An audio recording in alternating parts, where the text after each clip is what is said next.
हमारे ज़माने में अंग्रेजी के पाठ्यक्रम में विलियम शेक्सपियर की एक रचना थी मर्सी। स्कूल में जब हमें पढ़ाया गया तो बताया गया कि मर्सी का मतलब है दया। ये ऐसी चीज़ है जो दिल से निकलती है, आप ज़बरदस्ती हासिल नहीं कर सकते। यानी आप किसी के कपार पे कट्टा सटा के ये नहीं कह सकते कि देखो हम पे दया करो नहीं तो गोली मार देंगे। ठीक इसी तरह सम्मान भी दिल से निकलता है, आप उसे ज़बरदस्ती हासिल नहीं कर सकते।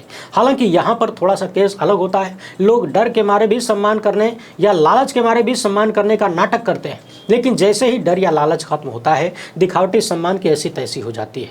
पिछले 2 दिनों से सुप्रीम कोर्ट की जस्टिस बेला त्रिवेदी चर्चा में हैं, क्योंकि देश की सबसे बड़ी अदालत में जजों के रिटायरमेंट पर जो विदाई समारोह सुप्रीम कोर्ट बार एसोसिएशन की तरफ से या फिर supreme court advocates on record association की तरफ से दिया जाता है वो नहीं दिया गया। यानी वकीलों ने सम्मान नहीं दिया और सम्मान न देना अपमान को बुलावा हो गया। मगर सवाल है कि जस्टिस बेला त्रिवेदी को सुप्रीम कोर्ट के ही वकीलों ने सम्मान देने से इनकार क्यों कर दिया, फेयरवेल पार्टी देने से इनकार क्यों कर दिया। ये तो ट्रेडिशन था। कहा जाता है कि कुछ तो मजबूरियां रही होंगी, यूं कोई बेवफा नहीं होता। तो आखिर सुप्रीम कोर्ट के वकील इकट्ठे बेवफा क्यों हो गए। इसके अलावा इस मामले पर सुप्रीम कोर्ट के चीफ जस्टिस BR गवई काफी नाराज हुए और नाराज होते हुए बहुत कुछ कहा।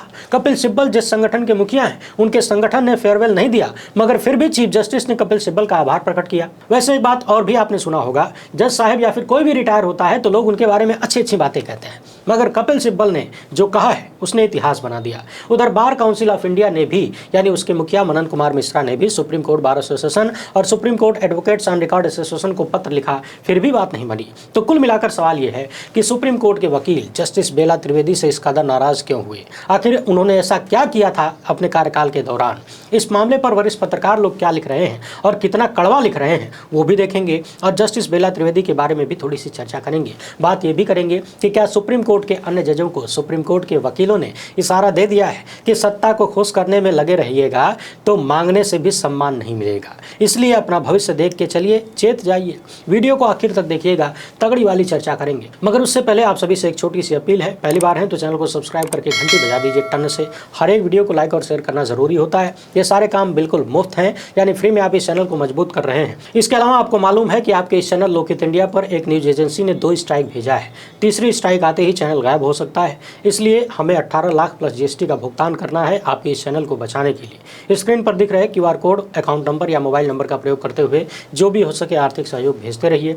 सबसे पहले ये देख लेते हैं कि हुआ क्या है। दरअसल सुप्रीम कोर्ट से जब भी कोई जज रिटायर होते हैं तो उनके सम्मान में, उनके किए गए कार्यों के सम्मान में, उनके योगदान के सम्मान में वकील और उनके संगठनों की तरफ से फेयरवेल दिया जाता है। जस्टिस बेला त्रिवेदी जो कि 9 जून 2025 को आधिकारिक रूप से रिटायर होने वाली हैं, उनका आखिरी कार्य दिवस 16 मई था। चूंकि 9 जून को सुप्रीम कोर्ट में छुट्टियां होंगी गर्मी की, इसलिए आखिरी कार्य दिवस को ही एक तरह से रिटायरमेंट समझा गया। मगर सुप्रीम कोर्ट के बार एसोसिएशन और supreme court advocate on record association ने फेयरवेल देने से इनकार कर दिया। इस मामले पर चीफ जस्टिस BR गवई ने कहा कि मैं सीधे तौर पर कहता हूं कि एसोसिएशन को ऐसा रुख नहीं अपनाना चाहिए था। चीफ जस्टिस ने कहा कि सुप्रीम कोर्ट ने जस्टिस त्रिवेदी की ईमानदारी और निष्पक्षता का समर्थन किया है। वो हमेशा निष्पक्ष रही हैं, अपनी कड़ी मेहनत और ईमानदारी के लिए जानी जाती हैं, न्यायपालिका के लिए एक मूल्यवान संपत्ति रही हैं। इसके साथ ही जस्टिस मसीह ने कहा कि परंपराओं का पालन किया जाना चाहिए, अच्छी परंपराएं हमेशा जारी रहनी चाहिए। इसी दौरान सुप्रीम कोर्ट बार एसोसिएशन के अध्यक्ष सीनियर एडवोकेट कपिल सिब्बल ने कहा कि यदि कोई न्यायाधीश लोकप्रिय भावनाओं के आगे झुकता है तो यह स्वीकार्य नहीं है।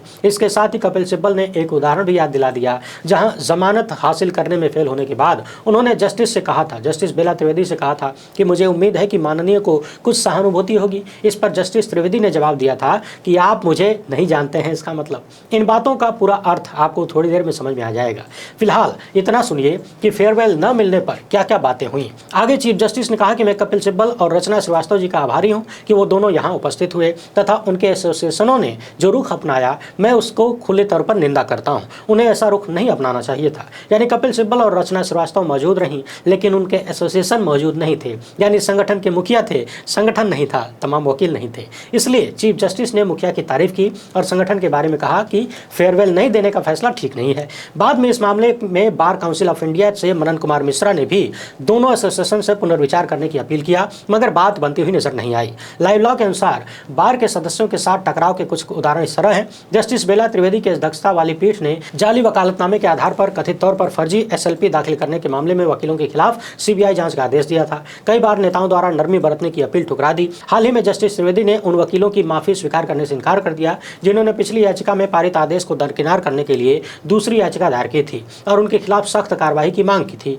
जबकि पीठ के दूसरे न्यायाधीश ने वकीलों की माफी स्वीकार करते हुए नरम रुख अपनाने की वकालत की थी। अब ये तो वो बातें हैं जो लाइव लॉ लिख रहा है, मगर कोई भी राय बनाने से पहले आपको देश के कुछ वरिष्ठ पत्रकारों की बातों को सुन लेना चाहिए, और वो भी सुन लेना चाहिए जो सुप्रीम कोर्ट के ही वकीलों की जबान से मैंने अपने कानों से सुना, और वो भी सुन लेना चाहिए जो अभी सुप्रीम कोर्ट के वकील कह रहे हैं। डॉक्टर मुकेश कुमार लिख रहे हैं कि जस्टिस बेला त्रिवेदी को वकीलों ने विदाई नहीं दी। इस पर सुप्रीम कोर्ट के जजों ने नाराजगी जताई है, लेकिन मेरी समझ से वकीलों ने बहुत अच्छा काम किया है। बेला त्रिवेदी सुप्रीम कोर्ट में मोदी सरकार की मदद के लिए स्थापित की गई थी और उन्होंने न्याय की बजाय सरकार के हितों को सर्वोपरि रखा। वकील बिरादरी इसलिए इनसे नाखुश थी और उन्हें विदाई न देकर एक अच्छी परंपरा की शुरुआत की है। अच्छी परंपरा यह है कि अयोग्य जजों को सम्मान नहीं मिलना चाहिए, उनकी उपेक्षा करके उन्हें और देश को बताना चाहिए कि उनके साथ ऐसा व्यवहार क्यों किया गया। आज सब बेला त्रिवेदी पर चर्चा कर रहे हैं तो इसलिए कि वकीलों ने उनकी पोल खोल दी या लोगों को उनके बारे में जागरूक कर दिया। सुप्रीम कोर्ट के जजों को सावधान हो जाना चाहिए। अगर वे निष्पक्ष न रहे तो आगे चलकर उन्हें और भी बहुत कुछ झेलना पड़ सकता है। वरिष्ठ पत्रकार प्रशांत टंडन लिख रहे हैं कि बेला त्रिवेदी के रिटायरमेंट पर सुप्रीम कोर्ट को बधाई, सभी बिछड़े बारी बारी। भगवान से हॉटलाइन से संपर्क में रहे DY चंद्रचूड़ के बाद आज बेला त्रिवेदी भी सुप्रीम कोर्ट से रिटायर हो गई। बेला त्रिवेदी गुजरात में उस वक्त लॉ सेक्रेटरी थी जब नरेंद्र मोदी मुख्यमंत्री थे। इस लाइन को ध्यान में रखिएगा। बेला त्रिवेदी गुजरात में उस वक्त लॉ सेक्रेटरी थी जब गुजरात में नरेंद्र मोदी मुख्यमंत्री थे। बेला त्रिवेदी की कलम सरकार के खिलाफ कभी नहीं चली। जस्टिस खन्ना के CJI बनने से पहले उन सारे केस जिसमें सरकार या बीजेपी का हित जुड़ा हो बेला त्रिवेदी की बेंच में लगा दिए जाते थे। यानी चंद्रचूड़ के जमाने में जहां सरकार पक्ष थी वहां सारे केस मैडम त्रिवेदी के बेंच में लगते थे और ज्यादातर फैसले भी वही आते थे जिनसे सत्ता को लाभ मिले, सत्ता खुश हो जाए। आगे उन्होंने लिखा कि बेला जी की खासियत थी कि सुनवाई से पहले ही पता चल जाता था कि फैसला क्या आएगा। उमर खालिद की जमानत का मामला भी इन्हें दिया जाता था जब तक उनके वकीलों ने खुद ही अपना केस वापस नहीं ले लिया। आपको याद दिला दें कि जब मैडम के पास उमर खालिद का केस गया था तो वकील समझ गए कि फैसला क्या आने वाला है, जमानत नहीं मिलने वाली है, तो उन्होंने खुद ही अपना केस वापस ले लिया। यहीं पर आप इस खबर को देख लीजिए। कपिल सिब्बल ने इसलिए वापस ले लिया मामले को क्योंकि मैडम का नाम आते ही समझ गए कि जमानत तो मिलने से रही। और यही बात वो याद दिला रहे थे कि जब हमने संवेदनशीलता की बात की तो मैडम ने कह दिया कि इसका मतलब है कि आप मुझे नहीं जानते। उमर खालिद के बारे में हमने कई बार चर्चा किया है, बताया है कि किस तरीके से अब लगभग 1700 दिन बीत गए हैं इस युवा को जेल में। वरिष्ठ पत्रकार अजीत अंजुम लिख रहे हैं कि गुड बाय मैडम त्रिवेदी, आपकी विदाई से हम खुश हैं। आपके कार्यकाल का समापन देश के हित में है। यहाँ एक विशेष बात ध्यान में रखिए, आर्टिकल 14 पर सौरभ दास की इस रिपोर्ट को भी हमें देख लेना चाहिए। ये रिपोर्ट दिसंबर 2023 में आई थी और तभी उन्होंने लिखा था कि सुप्रीम कोर्ट के असाइनमेंट नियमों के विपरीत 4 महीने में कम से कम 8 राजनीतिक रूप से संवेदनशील मामले एक ही जज के पास भेजे गए। यानी नियमों को ताक पर रखते हुए राजनीतिक मामले या राजनीतिक रूप से संवेदनशील मामले जस्टिस बेला त्रिवेदी के पास भेजे जाते रहे। आप सोचिए ऐसा क्यों हो रहा होगा। और उन मामलों में ज्यादातर आदेश या फैसले भी सत्ता की तरफ झुके हुए नजर आए। यहाँ उमर खालिद की जमानत याचिका से लेकर कई मामले थे। वकीलों ने इन चीजों को लेकर आपत्ति भी जताई, कई बार सवाल उठे, मगर कोई रिजल्ट नजर नहीं आया। मामला तमिलनाडु का रहा हो, UAPA को चुनौती देने वाला रहा हो, उमर खालिद की जमानत याचिका का रहा हो, DK शिवकुमार के केस का हो, महेश राउत का मामला हो, ये रिपोर्ट बता रही है कि इस तरह के तमाम राजनीतिक प्रेरित मामलों में एक विशेष पैटर्न देखने को मिला और यहीं से लोगों ने संदेह करना शुरू किया। एक्स पर किसी राजेश बेनीवाल ने लिखा है कि जैसा काम वैसा सम्मान। जज के तौर पर मैडम को आखिरी काम यही दिया गया था कि ED के मामले में विपक्षी नेताओं को जमानत न मिल पाए। इस काम को बेला जी ने बखूबी निभाया। उम्मीद है साहब उन्हें उचित सम्मान देकर उनके रिटायर्ड जिंदगी को गुलजार करेंगे। अनंत देहादराय ने लिखा है कि बेला त्रिवेदी को शायद भारत के सर्वोच्च न्यायालय में सेवा देने वाले सबसे खराब न्यायाधीशों में से एक के रूप में याद किया जाएगा। वो वकीलों के लिए बुरी थी, व्यक्तिगत स्वतंत्रता के मामलों में राहत देने में अनिच्छुक थी और अक्सर संवैधानिक पद के साथ असंगत रूप से अभद्र व्यवहार करती थी। अगर हम उनके क्रूर कार्यकाल को मीठा करेंगे तो ये बार हमारे साथियों, सदस्यों और समान रूप से वादियों के लिए बहुत ही बड़ा अन्याय होगा। एक्स पर किसी राहुल ने लिखा है कि लोग रिटायर्ड जस्टिस बेला त्रिवेदी पर सहानुभूति की कमी का आरोप कैसे लगा सकते हैं, यानी कैसे कह सकते हैं कि उनके भीतर सहानुभूति की कमी थी।